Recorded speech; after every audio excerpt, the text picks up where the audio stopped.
We're talking today with Wilfred Stapley, better known as Bud, Korean War veteran. And I'd like to start here with some background information. So to begin with, where and when were you born? 4/22/28, Hammond, Indiana. All right. Now, did you grow up in Hammond or did you move Yes. around? Okay. And what did your family do for a living when you were a kid? My father was a pipe fitter on construction. That was during the Depression, and he did not work construction. He worked at Sinclair Oil as he was paid as a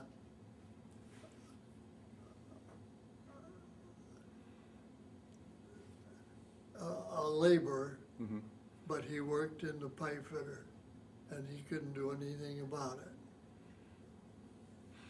So as soon as the war started up, he went back on the construction.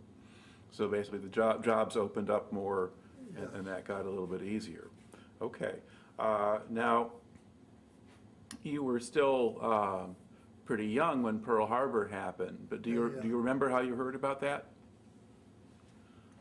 Yes, I had gone to a movie, and I was headed home, walking.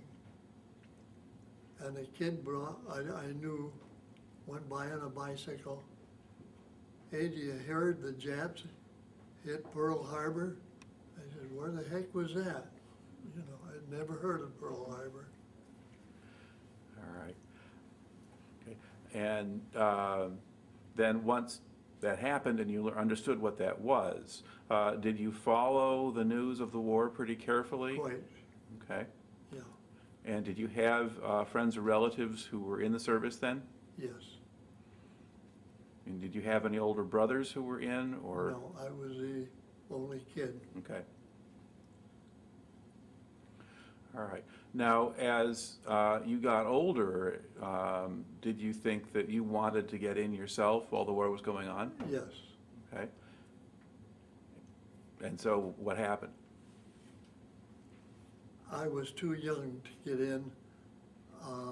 I could have got in at 17, the war was still going on, but my mother would not sign for me. The instant I was 18, I joined the Marine Corps. All right. So that's 1946 then? Yeah. Okay. And once you joined the Marine Corps, where did they send you for training? Parris Island. Okay. And how did they get you from Indiana to Parris Island? They had it must have been a 100-year-old. It was not an air-conditioned unit. It was loaded with people like me going to Parris Island. Was this a train or a bus? Train. Okay. I'm sorry. Went by train.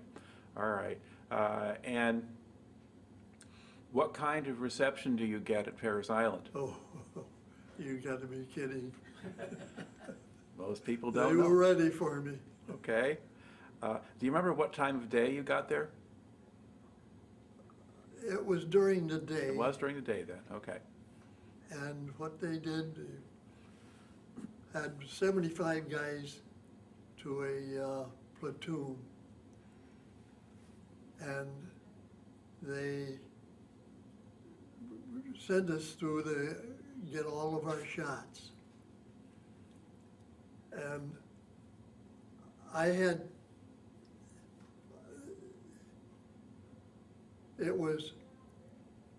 I could remember, one guy was about 6'3", and he had played on a football team, and they punched him in, and he walked out, and the head of it stuck in his arm. Ugh. And they said, hey, come back here, you know, because the Navy takes care of the Marine Corps. And this big husky guy looked at that and fainted. So they hit me, and my blood vessels are very difficult to get. they go and they go back and forth. Well, they did it about 5 times in my left and 6 times in my right before they got blood.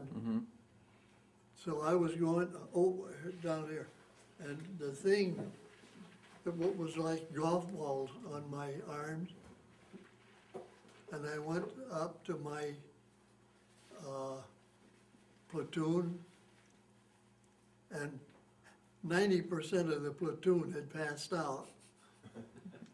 And I looked at that, so to hell with it, I passed out. Okay. All right. And now, what did the basic training there consist of? Marching. I gained what, I remember, they teach you to follow instructions. And I hadn't shaved. I mean, I was 18 Yeah. and just barely 18. I didn't have to shave only about every 2-3 days. So I didn't shave the next day. I had been told to. The PFC Smith, I'll never forget that SOB's name. He went up and he saw that I hadn't shaved. So he got about 20 of us. Got them in the circle, got our shaving equipment. We started marching in place, singing the Marine Corps hymn and dry shaving the guy ahead of us. That was the last day I didn't shave. Yeah, I'll bet. I learned to follow orders quickly. Okay. And did they do a lot of physical training? Yes. Okay. When I was in the Marine Corps, I remember this, I could do 300 push-ups, 25 one-arm push-up either way, and our outfit, they had a qualification, 25-mile hike. And we did that over trails that Jeeps could not follow us in 5.5 hours. That's pretty impressive, because that's sand dunes and Yes. not easy stuff to walk through either. Oh, I had a 65-pound pack, 22-pound automatic rifle. Oh. Okay, so you're in good shape by the end of all of Yes. that. Okay. Do you remember how long the training lasted? Maybe 3 months or 2 or? 2 years. Well, the basic training. 2 years. Oh, so basically, you're in, now did you, no, after, well, but usually there's a, X number of weeks, and then you're officially a Marine. The one thing they tell you, I think it was 3 months, Yeah. and you are not a Marine yet. We weren't Marines until about the time we had got out. Yes. So usually the end of boot camp, which I think at that point was 12 to 16 weeks, something like that, they start calling you Marine rather than something else. Jarhead. Too. All right. Now, did you stay at Parris Island for 2 years, or did you go someplace else? No, I went up to Let's see, Camp Lejeune? Camp Lejeune, sorry. Okay, Camp Lejeune, North Carolina. Yeah, And then once you got there, what did you do? trained. Mm-hmm. We just trained all the time. And were you just as infantry there? Yes, Okay. Now, was your normal weapon, did you carry a BAR, or did you carry just a M1 rifle, or? I had a BAR and I had 2 M1s because I was on this oh,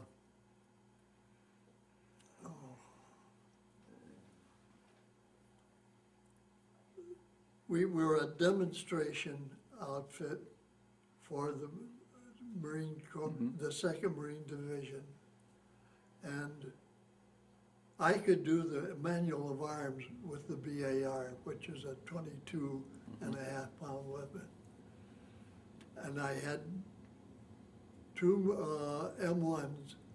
One is the one we worked on, you know, and two, it was shiny. And we demonstrated with that. I would put on white gloves before I touched it. All right.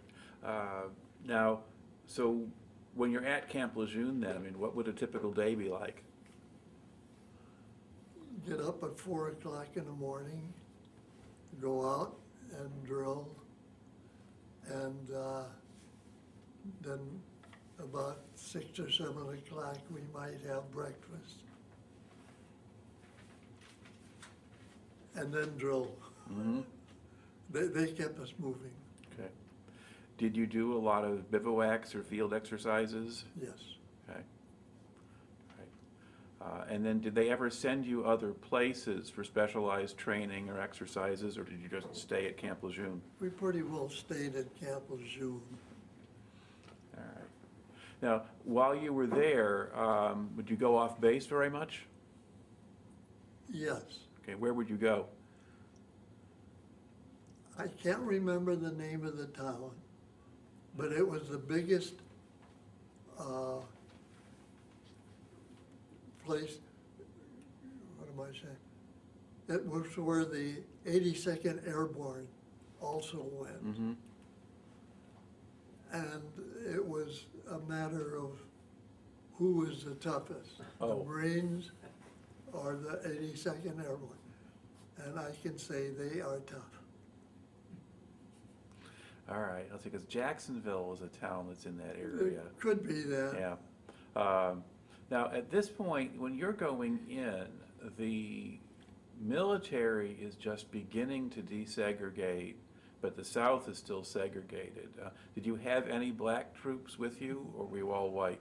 The black troops were at Hadnot Point. Right, they were still at Montford Point, yeah. The Black Marines were at Montford Point, which was kind of next door. We called it Hadnot Point. And I can remember in boot camp, they had one platoon of colored Marines, and I thought we were going 24. I think they went 36. They had the Marine, the gunnies. It was a telephone pole. And they got under this telephone pole and did close, you know, he was a left march, a rush march, a rush march, rush march. And if the gunny's log hit the ground, all hell would break loose. All right. So you're seeing actually the beginnings of integration, because initially there wouldn't have been Black Marines at Parris Island or Camp Lejeune They at all. weren't Black Marines, period. Yeah. Well, they had them in World War II, but they trained them at Montford Point, and just there. Well, I don't know. But anyway, but they're beginning to be visible. Now, did you notice the segregation in the society outside the base? No. Okay, just didn't register with you. Okay. I can remember they had a group of colored prisoners. This was in the civilian line. And they had white guards with shotguns. And they took no guff. All right. Now, how long, did you spend 2 years in the Marines? 2 years. Okay. Are there any particular events or things, experiences that stand out in your memory from that time?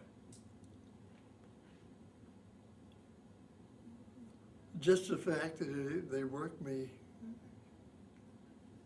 till there wasn't any. All right. Did they make any effort to get you to re-enlist, or were they happy to let you go? They had a test, and I had the second highest IQ. Major Kelly had the highest IQ, and I had the highest mechanical aptitude. Mm-hmm. So they offered me a fleet appointment to Annapolis, and I turned it down. Okay. Dumbest trick I've ever done. Mm-hmm. All right. Now, at that point, were you ready just to go out of the Marine Corps? Yeah. Yeah. So you didn't really think about what that might have meant. Yeah. All right. You get back out in 1948. You go back home. What do you do next? After I got it, my dad was a pipefitter, Mm-hmm. and a hell of a good one, and he was boss of this job. And my dad was boss of the job, so I got a job there. Mm-hmm. I was 19 years old when I got the job. So the other guy was 20 years old that I worked with. Mm-hmm. And I've got several stories on that. Well, what sort of job was this? Pipefitter on Okay. construction. Okay. All right. And I don't know, I mean, did you like that, or did you want to get out into something else? This was until college started Okay. in September. Okay, so you're just doing this for a few months? Yes. Okay, but you were going to college? Yeah. All right, so where did you go to college? Valparaiso. Okay. All right. And how were you paying for that? I was paid very well as a pipe fitter, Okay, yeah. so I didn't hit my folks at all. Mhm. Now, so you basically just saved the money in the summer and then just Yes. went to school? Okay. And what did you study there? Engineering. Okay. And then, did you finish that program? No. A Air Force recruitment team came over and wanted pilot training. Mm-hmm. And that was the case. They had 10,000 pilots from World War II yet, but they wanted to keep a minimum to keep the training places open. Right. So our class started up before Korea, Mm-hmm. and I think we lost 70% of our class. Okay. So, do you remember what time of year you started your Air Force training? Was it fall or spring or? I don't Okay. remember. Because the Korean conflict starts, I think, in June of 1950. So, We were just ahead of that. okay. Okay, so spring of 1950. And so they recruit you out of college, basically. Yeah. And where's the first place you go for training? Randolph. Okay, and where's that? What state is that in? In Texas. Okay. So is that down in the San Antonio area as Yeah, part of that whole I think complex? it was that San Antonio. Yeah, because there's a whole Lackland and an assortment of other bases around there. Yeah, okay. They train everybody. Now, and was this just sort of basic military training or pre-flight, or what was No, it? this was pre-flight. Okay. And what did that consist of? 6 weeks pre-flight, we did not fly at all. Yeah. And after that, we were fourth class. And there isn't anybody lower than a fourth classman in training. Mm-hmm. Then we started pilot's training. Okay. Now, when you were doing the pre-flight, was it a kind of a repeat of what you had in boot camp? March and follow orders and things like that? There was a little more reading to it. Okay. More classroom? Yeah. Were you learning a little bit about aviation or aircraft? Yes. Yeah, okay. So it is kind of geared toward that. All right. And how long did the pre-flight last? 6 weeks. Okay. And then the next step? We became fourth classmen. Right. That was flying. Mm-hmm. The third classmen were responsible for inducting us into the cadet program. Mm-hmm. And we had a brace that you get about as stiff as you can and lean up against the wall and sweat your figure on the wall. Okay. So one rite of passage, I guess. Right. All right. So, but now are you actually getting then to now start aircraft? Yes, Well, okay. we fly What kind of aircraft did you use first? T6. Okay, can you describe that? What kind of plane is that? Well, it had, I think, a 600 horsepower radial engine. It's two-place. The Navy had one. I forget what they called it. Okay, so this sounds bigger than some of the things the World War II pilots trained in, because they were using Stearmans and stuff like that. The T6 in World War II was an advanced trainer, Yeah. Okay. and we started out with it. All right. And what was it like now when you first are flying? Did it have a seat for an instructor and one for the pilot, for you? Yeah, Okay, fore and aft. right. All right. And had you ever been in an airplane before that? Yes, I had soloed a Piper Cub. Okay, when did you do that? When you were in college, or? I almost think I was in high school. Okay. So you weren't afraid of going up in the air? No. Okay, all right. Back in those days, it took quite a bit to scare me. Mm-hmm. Okay, so, and then how easy or hard was it for you to handle the T6? I never did anything right, according to the instructor, but I wasn't washed out. Okay. So you didn't crash and you didn't. The closest I came,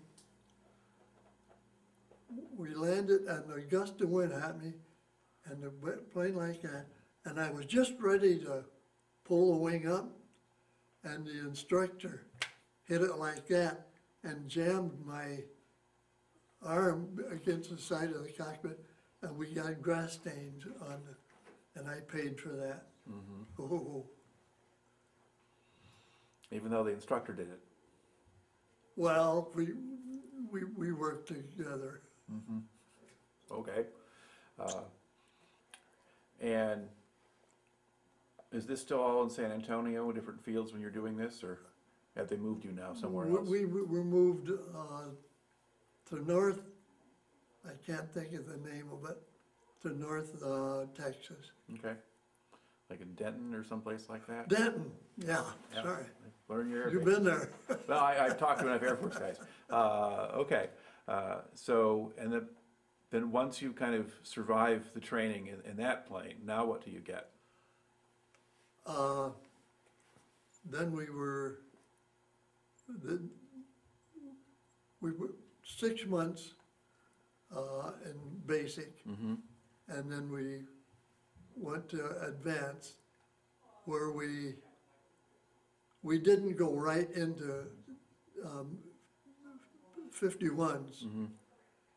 We started instrument flying and formation flying and a couple months, and then we started flying the P-51, Okay. which was heaven. So what made flying a P-51 different from flying a trainer? About 1,000 horsepower. Yeah. So you go higher, faster. Yes. All right. Now, at this point, what are they training you to fly the P-51 essentially as a fighter now, or as a ground support plane, or? No, just fly it. Okay, just fly it generally. Yeah. All right. And did it take a while to learn how to master something with that much more horsepower? Yes. When you take off in a 51, everything is against the wall because of the torque. You don't take it I've seen a couple of guys that did, and they ended up in a crash on the left side of the runway. So you had to watch how you did it.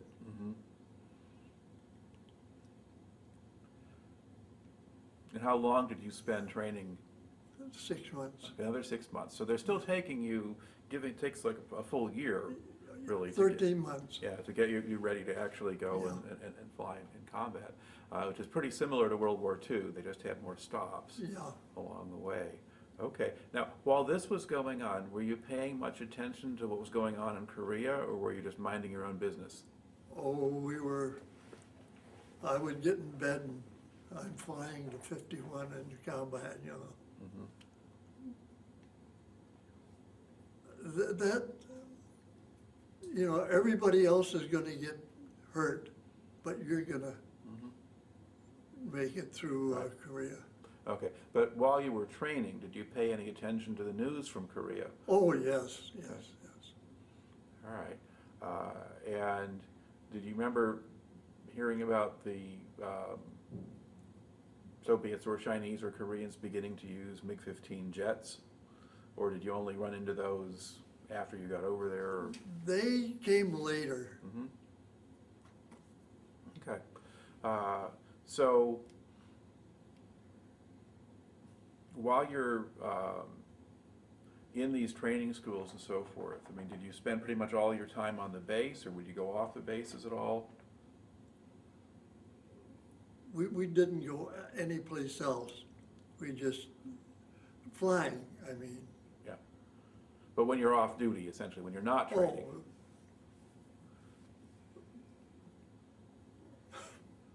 I had about 10 girlfriends there. Okay, there we are. So there was some life beyond the airfield. Okay. Yes.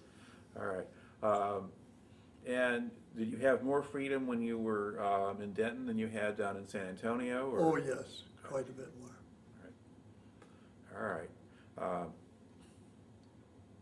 So at what point then are you actually ready to go to Korea? After we graduated, got our wings, we went to combat crew training for about 2-3 months. Okay. And where was that? That was in Arizona. Okay. And what was combat crew training? The most fun I've ever had in my life. Okay. Why is that? We would go and dive bomb, rocket, shoot them up, come back, and we're light. So we would circle the field until the F-80s, the damn jets, took off, and they were loaded, and they had just taken off, and we were rough on them, you know. Also, one guy, the colonel that is coming to take over the base. He took pictures. He's driving down this highway, and this 51 is coming out at his altitude.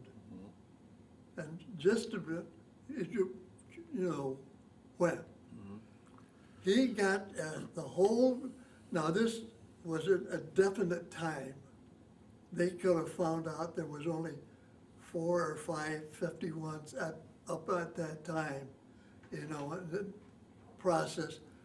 He says, I won't have a fighter pilot that won't bet.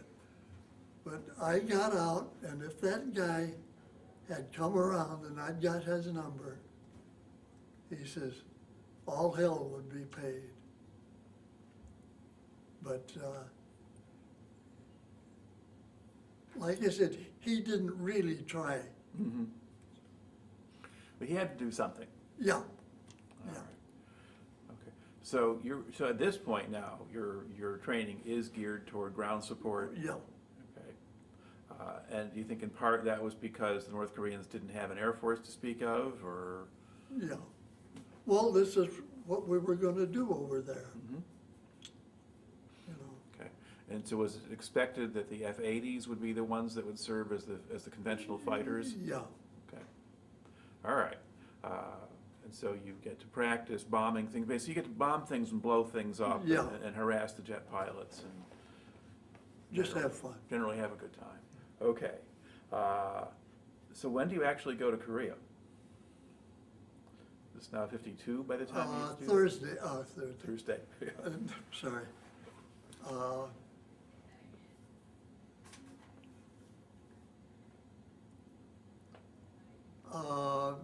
November. Of 51 maybe? Of 51, Okay. yeah. All right. And how did they get you there?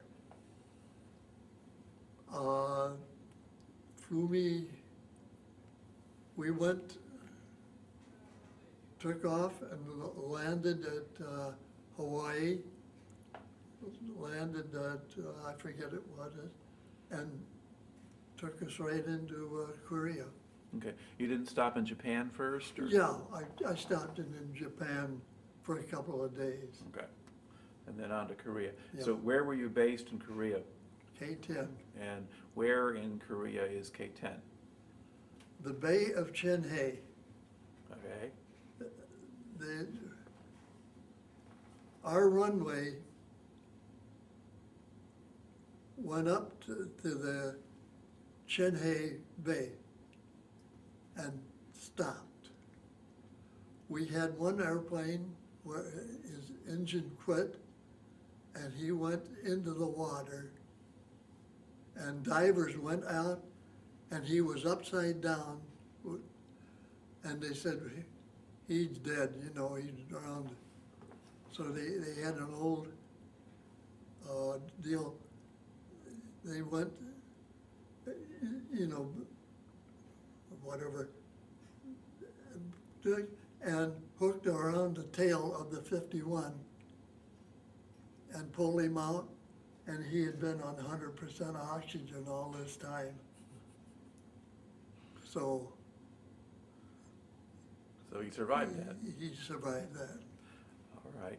Now, the Bay of Chinhae, is that on the west coast, on the Seoul side, or is that on the other side? The south side. Okay, southern part of Yeah. South Korea. Okay. And what unit did you join in Korea? 18th fighter squadron. Yeah, okay. I was in the 67th squadron. 67th Squadron, but the 18th Fighter Bomber Wing, right? Yeah. Right. Okay. All right. And did you start flying combat missions right away? Or Yeah. Okay. And how did that work? How did the mission work? Well, I took off and got on the guy's wing.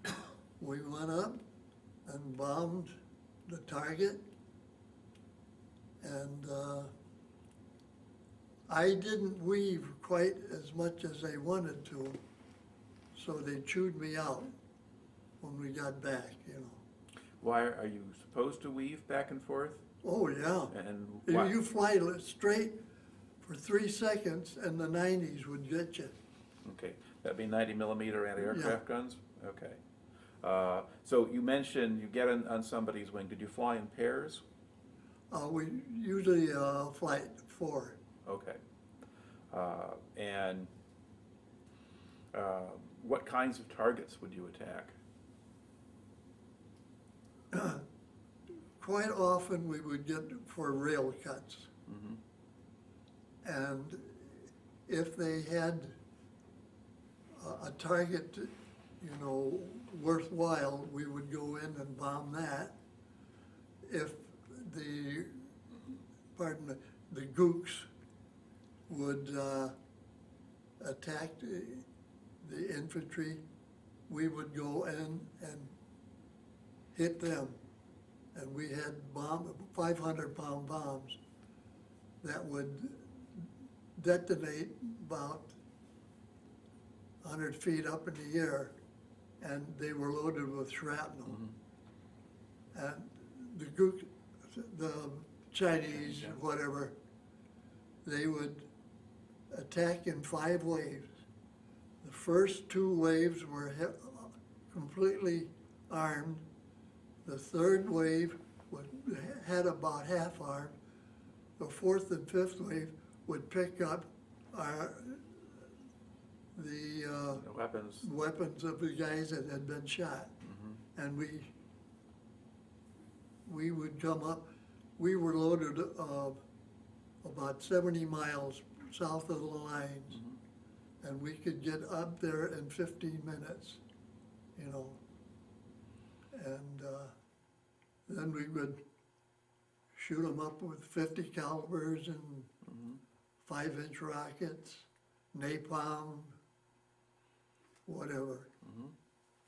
All right. And would you, I guess, so you would have teams of 4 aircraft, and so what, did you have somebody who was your leader that told the rest of you what to do, or were you? Yeah. Okay.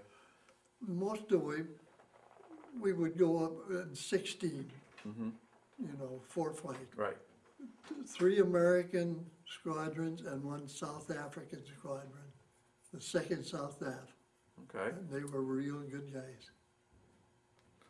All right. Because this was a United Nations effort. Yeah. There were contingents of various sizes, and so South Africa sent part of its Air Yeah. Force. Okay.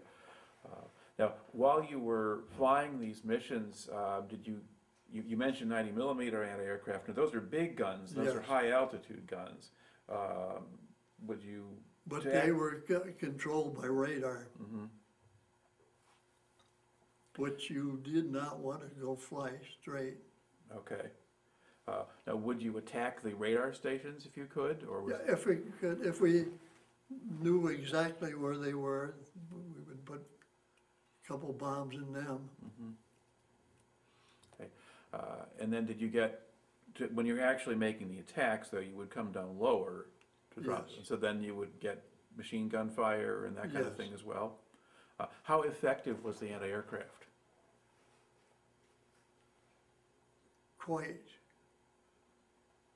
I went over with 5, there were 5 of us Mhm. in this room. And I was the only one to come back. Our losses were 4 times higher than the jets. Because the jets hit up fast and they took off fast. We stayed around. Mm-hmm. I've flown 7-hour missions. All right. Now, did you encounter any enemy jet aircraft? Yes. Okay. One time, there was 16 of us. And when we were going up and hitting something on the yellow, we could look over and see the MiGs taken off from their field. And we weren't allowed to go over. All right. Now, did the MiGs have a significant advantage over you? Speed. Mm-hmm. They were, well, they could fly right up against the Mach, you know, Mm-hmm. which is about 650 mile, whatever. But they also had advantage in numbers. One time, they, as an estimated 75 MiGs hit us, and we had 16. Mm-hmm. And that was, there was somebody shooting at you at every cotton picking second. There was, they said 37 F-86s hit the MiGs, and I was so glad to see those Mm-hmm. 86s. They scared them off. All right. Now, was it common to encounter the MiGs, or did that just happen a few times? Quite common. Okay. And did they usually have jets around to protect you? Did the F-86s normally work with you? I believe, I don't, this is my own opinion, that they would put us up there, the MiGs, you know, to draw in the MiGs, Mm-hmm. and the 86s would come in. Yeah. It happened too often Yeah. that way. Yeah, you were bait, Right, yeah. but you were also conducting the actual ground attacks Yes, too. So yes. you had real missions to perform in that process. Yeah. Now, did you have any kind of close calls? Situations where you almost got shot down or got hit but made it back? I got hit hard twice. One, 40 hit me in the tail. I had to land on my main gear, and when the tail dropped, some guy on the radio said, "My God, he's on fire." So I was scraping. And the other time I just belly landed. And fairly often I come with bullet holes. Mm-hmm. All right. How many missions did you fly? 75. Okay. And over what span of time? From November until about the 1st of June. Okay. Now, in World War II, they had a system in place whereby if you fly X number of missions and survive, then you're done. Yes. Did that apply in Korea as Yes. well? Okay.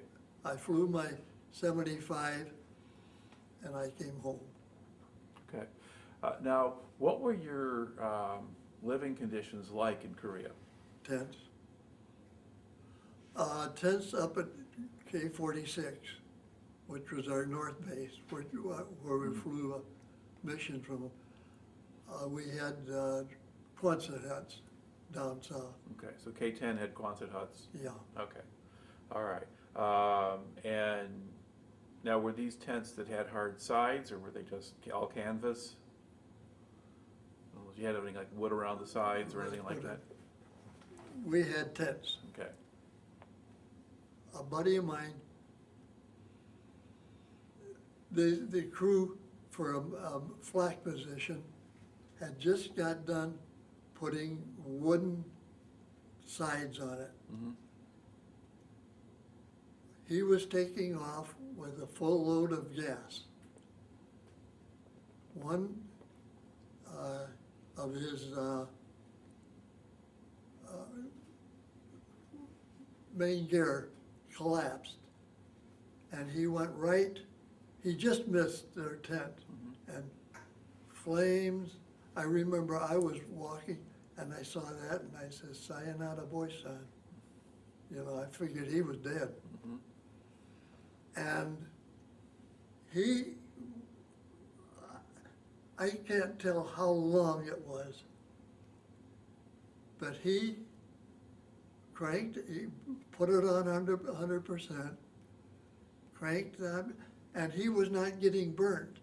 There was so much gas, it was, the outside of it was getting the flame, and he ran through it and survived. Mm-hmm. But these guys, they had just got done putting this tent in, side in, and they looked up and all they saw was flames. They had to tear the wall down at the back and escape that way. All right. Now, did you have Korean civilians working on your base? Yes. And what kind of things did they do?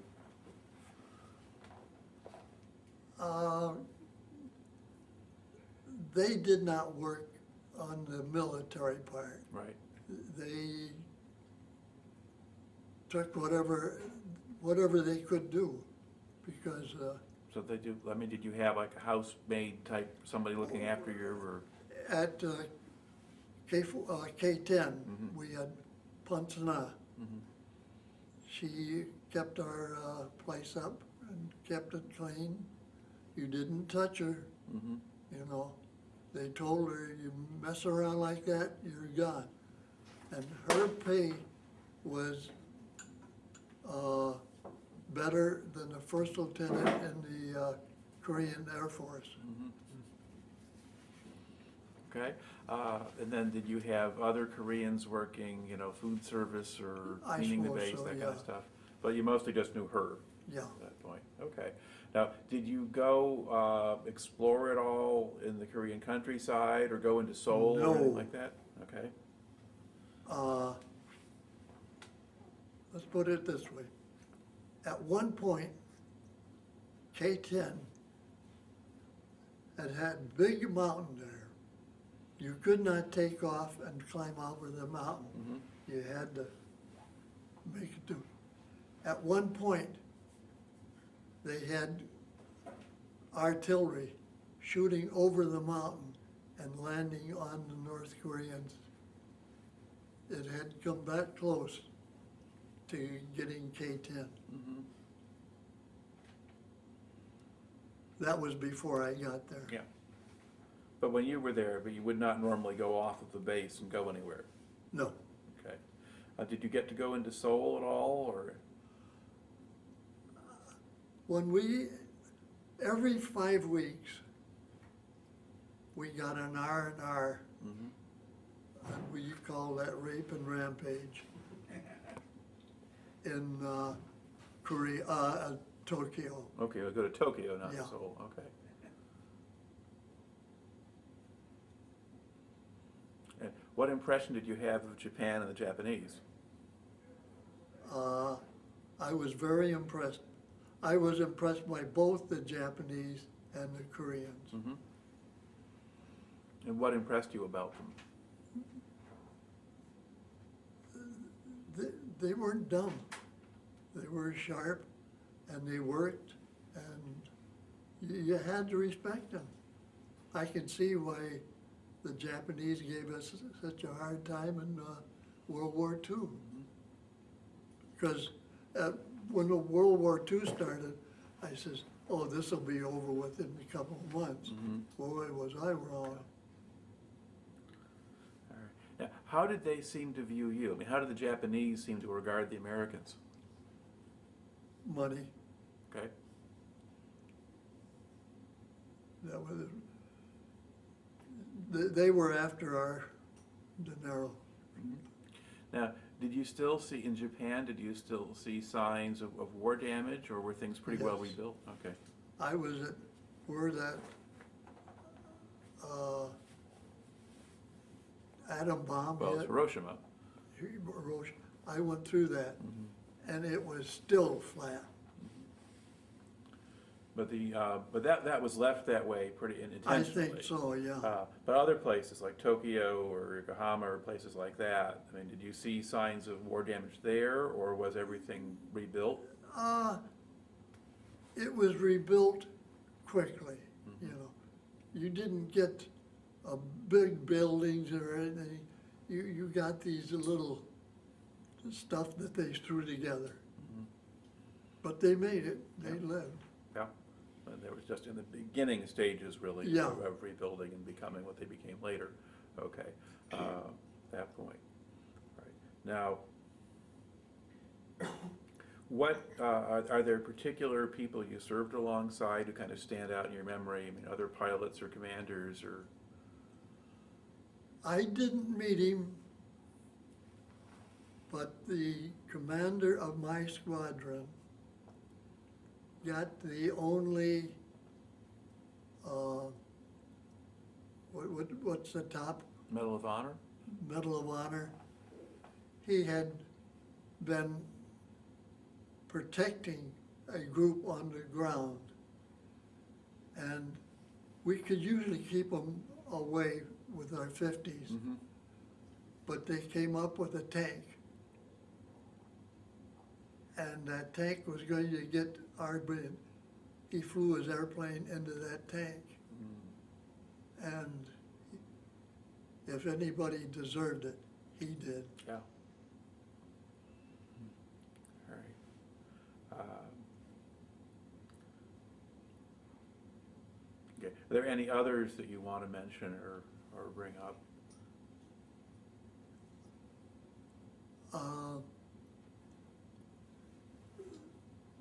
Where I've got this the mission, I was protecting a guy Mm-hmm.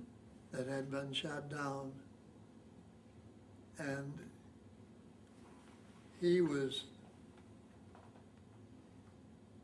let's see now.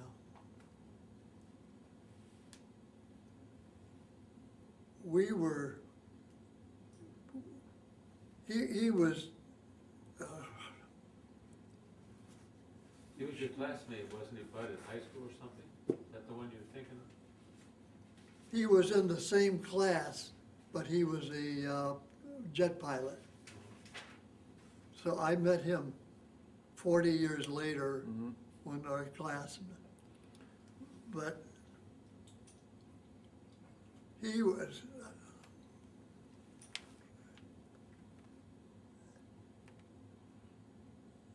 oh, I think you had told me a little bit about this story off camera. I think you mentioned he was fairly far up into North Korea where he was Yes. shot down. quite a way. And what problems did that create for a rescue?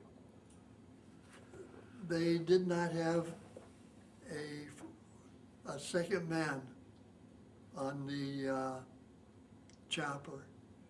They had to put a gas tank in there. He got up and he was getting in the chopper, and you saw that little, Picture of him with kind of a bandage on his Yeah. forehead. and he was dazed by that, and the chopper pilot reached in and pulled him into the chopper, and he got a Silver Star for that. And they had to volunteer for that mission. There was a standard practice to have helicopters try to rescue down pilots? Yes, Okay. and that was, we lost quite a few people. I lost my number 3 man on that. And I came back with, I think, 9 bullet holes. Now, were you eventually a team leader? Yes, I was a flight leader when Okay. I finished up. Okay. Leading a flight of 4 aircraft? Yes. Okay. No. All right. How long did it take for you to become a flight leader? After about 2 months, I was leading flights. Okay. And was that because too many people were getting shot down or just rotating home or?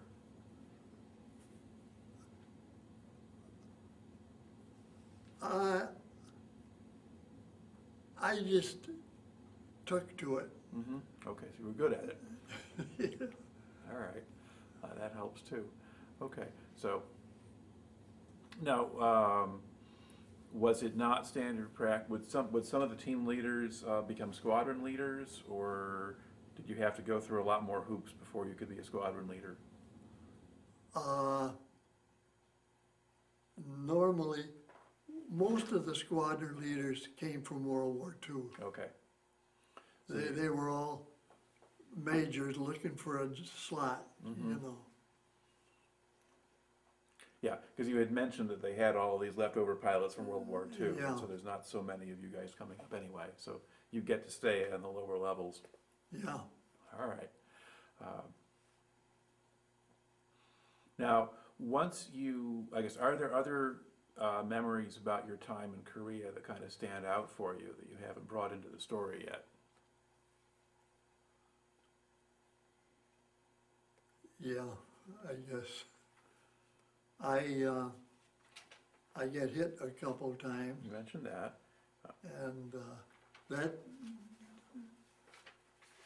you're flying along and a bang, and then you say, do I have an airplane yet? Mm-hmm. So it sticks with, Sure. sticks with you. Right. Okay. Now, when you get to your 75 missions now, it's time to go back home. You still got time left on your enlistment. Oh, yeah. So what's your next assignment once you come back from Korea? I was in George Air Force Base, I think it was. And I just went in there, and I thought they would say, how do you fly this and that? No, I just flew. Well, where is that? Where is George Air Force Base? Okay, it's inland from one of the big California Okay, cities. California, okay. Yeah, All right. And so what kind of aircraft did they have for you to fly? P-51. Okay, so they had those. I flew P-51s for about a year after I got out, and then we went to F-86s. Okay. Now, what kind of training did you have for the F-86, or how long did it take to learn to fly one? I would say I made one bad landing in an F-86, and I made one good landing in the P-51. They were easy to fly, Okay. and a P-51, you flew it on the edge all the time. So you're driving a Cadillac rather than a sports car, or something like that? Yeah. Yeah. Can I mention a couple of things that Bud has told me that I think is interesting? You told about that guy, was it a class member that you and he were talking about him being shot down? Remember Small World? And Yeah, Well, he mentioned meeting him 40 years later, the fellow that he picked up. yeah, Yeah. but Yeah. but he was, well, go ahead, Bud, you can tell the story.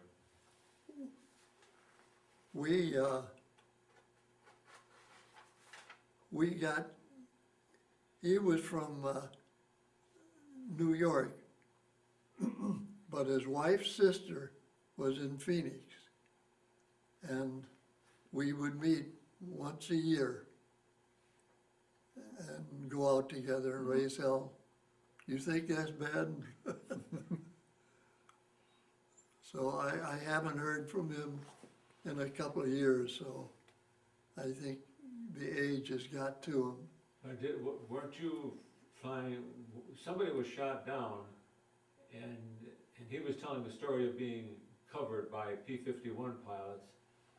And Oh, yeah, in your conversation, you didn't know each other, or you were class members from the same high school or something? well, our class was divided into three parts. Fighter, two fighter, You had jet pilots. you jet had pilot and Propeller pilots. bomber pilots. Right. And we were, I think 40 years later, something like that. Yeah. And he was telling me about, he says, were you in the 18th? Yeah. And I says, yeah.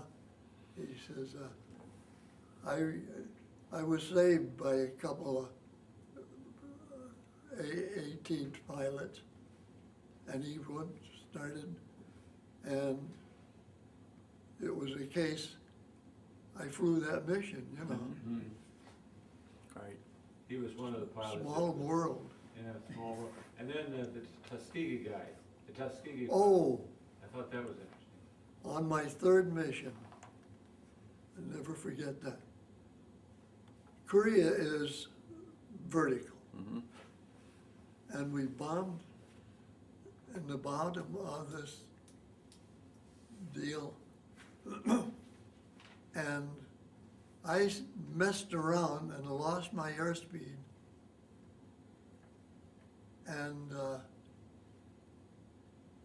3 flak positions started getting to me.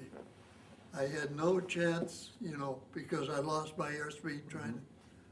All of a sudden, I didn't have any flak. So I came back home, you know. Well, when we debriefed, I was telling her, I had flak positions just shooting the devil out of me, and all of a sudden it stopped. And this colored pilot, he was, what are they called? Tuskegee Airman. Tuskegee Airman. He was a captain by this time. He says, yeah, I saw that you were in trouble, so I strafed these and knocked them out. Okay. Now this tape is about up, so we're going to pause right here. All right. So we got into you've just been telling the story of getting into a bad spot and discovering that you had been rescued by somebody who'd been a Tuskegee Airman during World War II. Yeah. So you have a Black Mustang pilot doing that. Okay.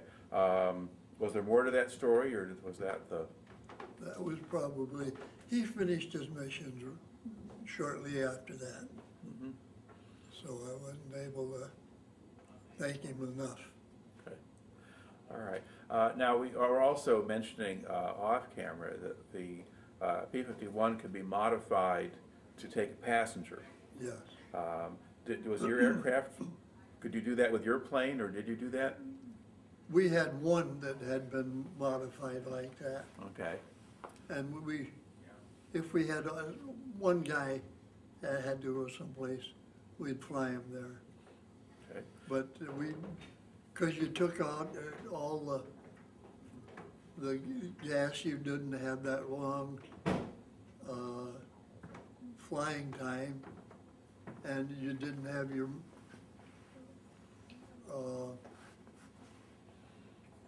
armor plate. Okay. So basically, there was a fuel tank inside the fuselage that you would take out, Yeah. and then you could put a seat in for a passenger, and so you didn't have to fly too far. You could do that. Yeah. All right. So, did you ever take anybody for a ride? No. Okay. So when they were telling you about the nurses, they were making that up. Yeah. Okay. Now, had people before gone up for rides? Any of the enlisted men gone for rides? Yeah, but the first time he did it, they got into a bunch of flack, and that enlisted man said, I ain't supposed to do this. All right. Okay. So we're going to go back then to the main part of your story. So basically, after Korea, you spent about a year in California flying 51s, and then you switched over to the F-86s, and now you're flying jets. Yeah, Okay. And where were you flying those? same place. Okay. All right. And then did you go to any other air bases? Oh, yeah. Where else did you go? I went to Air Force Gunnery School, and we sank a fishing boat. We were up about 20,000 feet, you know, shooting at a towed deal, and the bullets went like this. And the guy shouldn't have been in this part of the Gulf, and the bullets went through the top of him, through his engine, and out to the bottom of the boat, and sank him.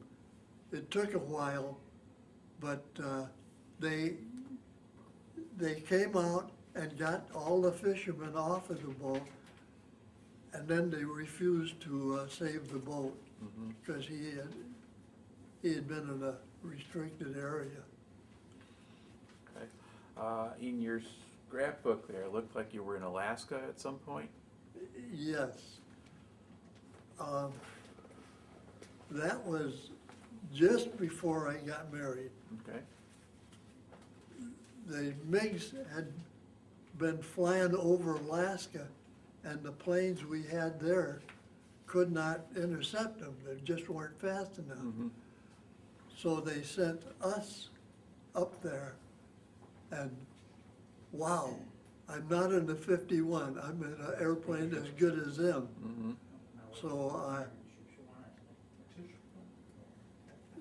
the first day, you see, you know, the radar told us that. And the MiGs were coming in, and we were going to intercept, and we were under orders to shoot them down if they came over Alaska. They saw us, we saw them, and we flew like that, you know. And we flew very close. I was waving at the Russian pilots, and he was waving at me. You know? And we almost got shot by the Alaskans. They had some animal that they had been building up, you know, to the point they had a hunting season open on them. We came in at 20,000 feet, and you couldn't see these animals. And they had a town where we were supposed to bomb. So each guy had 1,000-pound, 2,000-pound bombs. So we dived that 1,000-pound bomb, and we wiped the herd out. Oh. And we didn't dare go into camp, or out of camp after that. Those Alaskan people were gonna tear us apart. All right. So what base were you at in Alaska? Or what town were you near? I couldn't, Okay. Hammond? I don't know. Didn't sound like it. Okay. Well, were you inland or near the coast or? Inland. Okay, because there's something near Fairbanks or, Maybe it was Fairbanks, but I don't remember. all right, you were there. And then where you sank the fishing boat from, were you based then? Oh, that was on the Gulf of Okay. Mexico. So were you in Texas or were you Pensacola or Biloxi or? Pensacola was Navy, Yeah, so we must have been in Texas somewhere. Okay. all right. And then did you have assigned anywhere else? All over. Actually,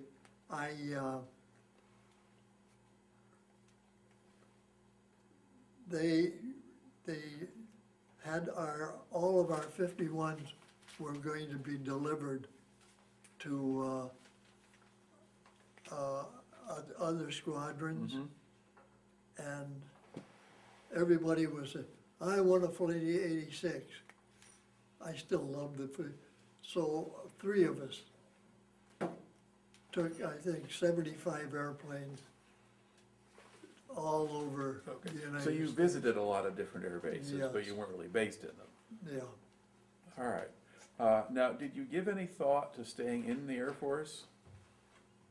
I did until I got married, and the Air Force said, just about the time I brought my new wife back to base, we are going to send this outfit to France. We have a runway there, we have places to cover the airplanes, but we don't have any place for you. You will live in tents and, what do you call the wives? Dependents will not be allowed to go, dependent's gonna have to stay here. And I had a job waiting for me, so I said, I'll go. Okay. So when do you leave the Air Force then? 54 or? About 54, yeah. Okay. And what kind of job did you have waiting for you? I was a electrician. Okay. And where were you going to work? I was a 134 man. That is the electrical deal for Chicago. Mm-hmm. Okay. So you were, so basically then, is that where you went and lived, or? Yeah. Okay. And then how long did you stay in the Chicago area? Until I retired, and then I had a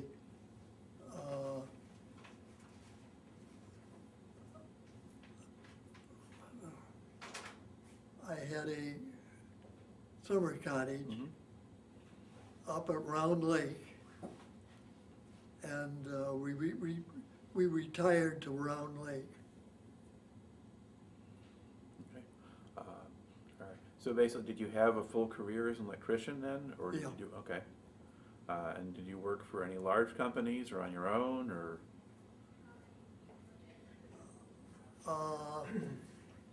I worked for several large companies. Okay.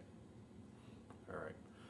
I guess that's kind of to look back to the time that you spent in the Air Force. What do you think you took out of that, or how did that affect you?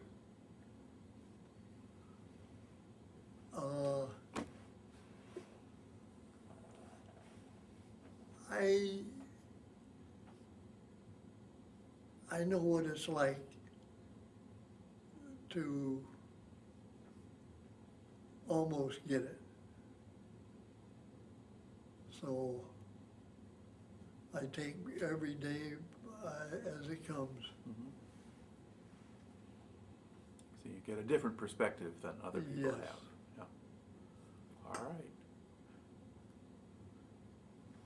Well, you clearly had some remarkable experiences, so thank you. Yes.